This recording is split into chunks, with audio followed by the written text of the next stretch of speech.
So here's the Akko Jelly 3087. It has really nice RGB, and this comes with the Gatreon Pinks, at least for what I got.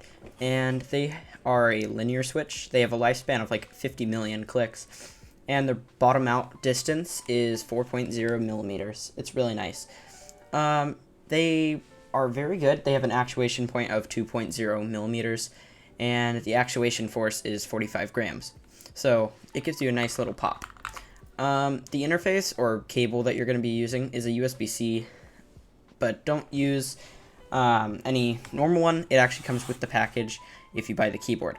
Now, the keyboard itself is $99. When I bought it, it was $108, but it's really nice, and I love the keyboard. It's by far one of my favorites.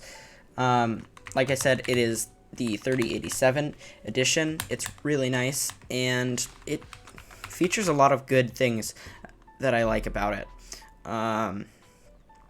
For example, these are pudding keycaps, and they're out of a PVT material, and they're really nice. They're shine through, and as you saw in the RGB test, they look really nice. Although the keyboard does have a interesting case, the layering I think really looks nice on the keyboard, and it kind of gives it a jelly look. It's definitely a fade of gradient. It looks really nice. There's a PBT material, and the profile is OEM or TKL. Very nice keyboard. The weight is 0.73 kilograms, and I'll put that into pounds after in the description. This doesn't come with the software yet, but there's multiple lighting features which are going to be added pretty soon once you download the software, which is pretty interesting. Although I got the Gatreon Pinks, there's 3 types of switches that you can get: the Gatreon Pinks, Gatreon Yellows, and Gatreon Oranges. Overall, I think the Gatreon Pinks and Gatreon Yellows would be your best bet, depending on your preference and my preference. But overall, it's a really nice keyboard.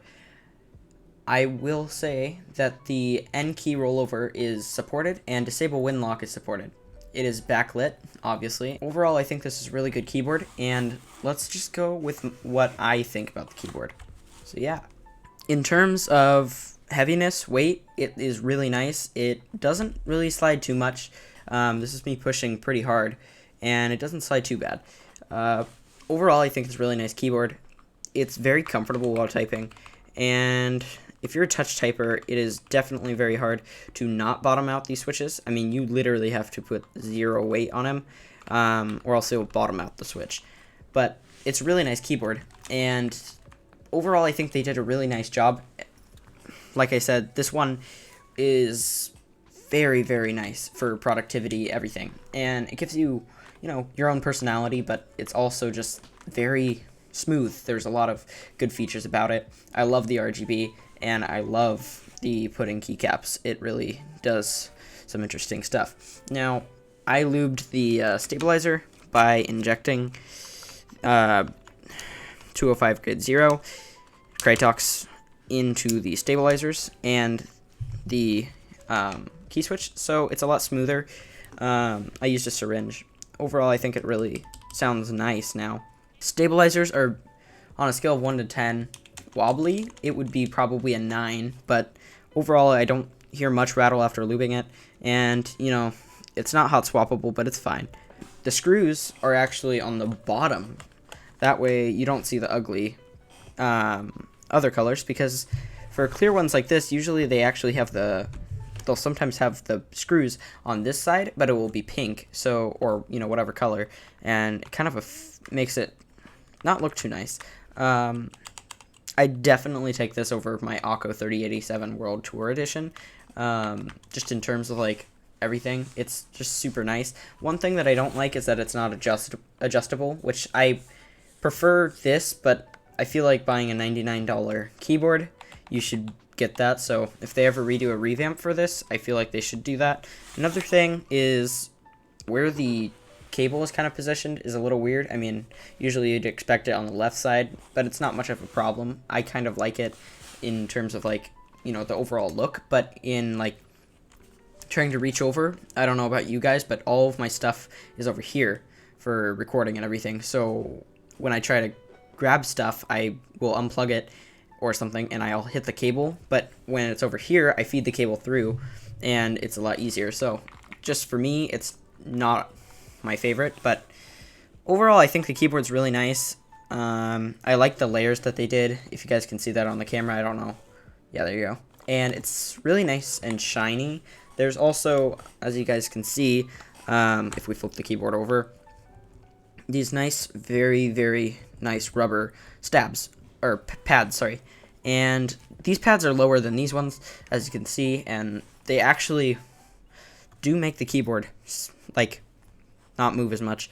And another thing I don't like is that the logo is on the back. I think you can actually peel it off, but since I'm going to sell this sometime, I'm going to keep it. Overall, they don't hide the screws too much, so if you really need to do any maintenance or anything, it's really easy to get into, instead of the Akko 3087 World Tour Tokyo Edition, where the screws are hidden under the mount, and you have to literally watch a tutorial on how to pull it up. So, you know, this one is definitely very nice, and the spacebar lubed sounds amazing.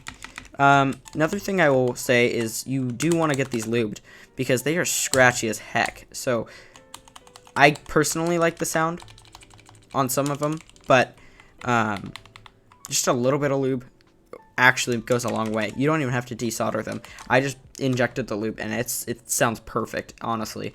And I know that's stupid, but like it actually works pretty well. All of the distances for the key cutouts looks really nice. There's no you know, problems with it or anything, and I really do like the color. It looks really nice. I'm a big pink fan. Nobody else really likes it, but I really like pink, especially for keyboards. So yeah, in overall thoughts, I definitely like this keyboard. I would give it probably an 8 out of 10. One of the things is that you can't adjust the height, and that doesn't really affect me, but just in terms of like the price, I feel like it should. And another thing is that this button, the tab or slash, is kind of crooked. It like doesn't, I don't know. But overall, I think it sounds really nice. I wish it was lubed as well. Those are my main problems with it. But overall, I really like it. The backlight is amazing, and just overall RGB, and I can't wait until the software comes out. That way I can use that. I don't know if it actually is out yet, so I'll do some research on it and put it in the description if it came out. Also, another thing is the PCB is white, which is really nice in terms of like looks, because you don't see like a black PCB in a pink, and it just looks really nice.